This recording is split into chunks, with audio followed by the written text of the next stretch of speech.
ბაჩიაშვილის საჯარო საფედაძემა დანიშნოს თავისუფლების აკეთა 11 წლის ვადით. სამარცხვინო. ამ ერთი სიტყვით შეაფასა სანქცირებული სასამართლოს გადაწყვეტილება გიორგი ბაჩიაშვილმა.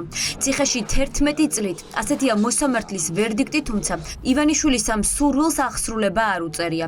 ბაჩიაშვილი განაჩენის გამოცხადების მომენტში საქართველოდან შორს იყო. მისი ამერიკელი ადვოკატი არც ადასტურებს და არც უარყოფს ინფორმაციას, რომ ოლიგარქის მილიარდების ყოფილმა მმართველმა დასავლეთს პოლიტიკური თავშესაფარი სთხოვა. ითხოვა თუ არა პოლიტიკური თავშესაფარი ამ კითხვაზე პასუხი, რომც მქონდეს, მისი საჯაროდ განხილვა არ მსურს. საქმეში არ იყო არანაირი მტკიცებულება, რაც დაადასტურებდა დანაშაულს. ეს არის კორუმპირებული სასამართლოს მიერ მიღებული კორუმპირებული გადაწყვეტილება. ამ საქმის მოსამართლე წარსულში მიღებული გადაწყვეტილებების გამო უკვე ისედაც სანქცირებულია. ჩვენ მოვძებნით საშუალებას, რომ ამ კორუმპირებულ მოსამართლეს პასუხი გაეცეს. შეიძლება ითქვას, რომ ბრძოლა ახლა დაიწყო. მოსამართლემ ბაჩიაშვილის ციხეში 11 წლით გაშვების გადაწყვეტილება 40 წუთიანი თათბირის შემდეგ მიიღო. მანამდე იყო ბაჩიაშვილის ადვოკატის 3 საათიანი სიტყვა, სადაც პროცესზე ლევან მახარაშვილმა მტკიცებულებებით დაასაბუთა, რომ საქმე აბსურდული იყო და ივანიშვილი ბაჩიაშვილს არარსებულ დანაშაულს ედავებოდა. დღეს ბაჩიაშვილის პროცესის სანქცირებულმა მოსამართლე გელაშვილმა ისე დაასრულა, რომ თავად ბრალდებულს მისივე პროცესზე ჩართვის და ბოლო მიმართვის უფლება არ მისცა. ბრალდებული საბოლოო სიტყვის გარეშე სასამართლო განხილვა ჩაითვლება სრულყოფილად და სამართლიანად. პროცესის ამ ეტაპზე ბრალდებულს აქვს უფლება თავისი შეხედულებისამებრ შეზღუდვების გარეშე წარმოადგინოს ნებისმიერი პოზიცია საქმის ირგვლივ, რაც ვერ ჩადაწყვეტება ვერც ჩემი მიერ და ვერც ბატონი დავითის მიერ. რას ედავებოდა ბიძინა ივანიშვილი გიორგი ბაჩიაშვილს? ოლიგარქი ამტკიცებდა, რომ გიორგი ბაჩიაშვილის კრიპტო ბიზნესიდან წილი მას ეკუთვნის.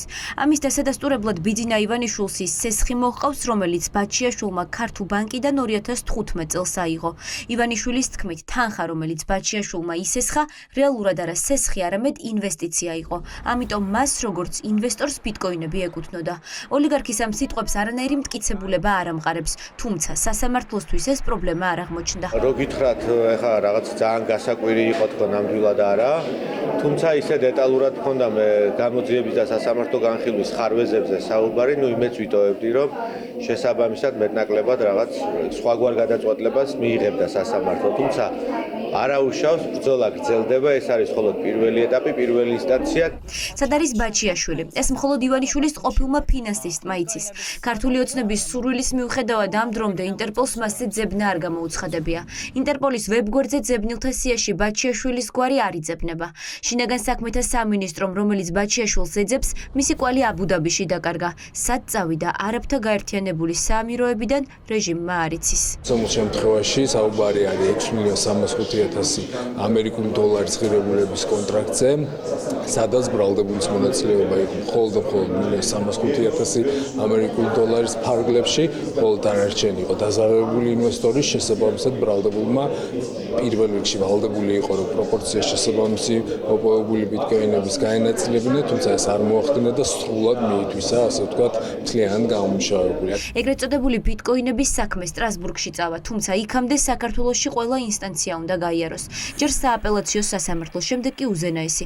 გიორგი ბაჩიაშვილის ადვოკატები დარწმუნებული არიან, რომ ქართული მართლმსაჯულება ოლიგარქის ნების წინააღმდეგ ვერ წავა, თუმცა ევროპულ სასამართლომდე ფორმალურად ყველა პროცედურა გასავლელია. მთლიანი განხილვის უფლებით არ უსარგებლია გიორგი ბაჩიაშვილს და მართლმსაჯულების მიზანს ეს პროცედურა არ ისახავდა, ეს პროცედურა მიზნად და გამოყენებული იქნა სახელმწიფოს იურიდიული აპარატი იმისათვის, რომ კერძო ინტერესი ყოფილიყო უზრუნველყოფილი. 11 წლის ციხეში გაშვების შემდეგ ბაჩიაშვილის მთელს ქონებას სასამართლომ ყადაღა მოხსნა. თუმცა ადვოკატებს ეჭვი აქვთ, რომ ივანიშვილი მისი მილიარდების ყოფილი მმართველის წინააღმდეგ ახალი დავისთვის ემზადება, რომ რაც კი საქართველოში გააჩნია, გაუყიდოს და ფული ოლიგარქს შაურიცხოს.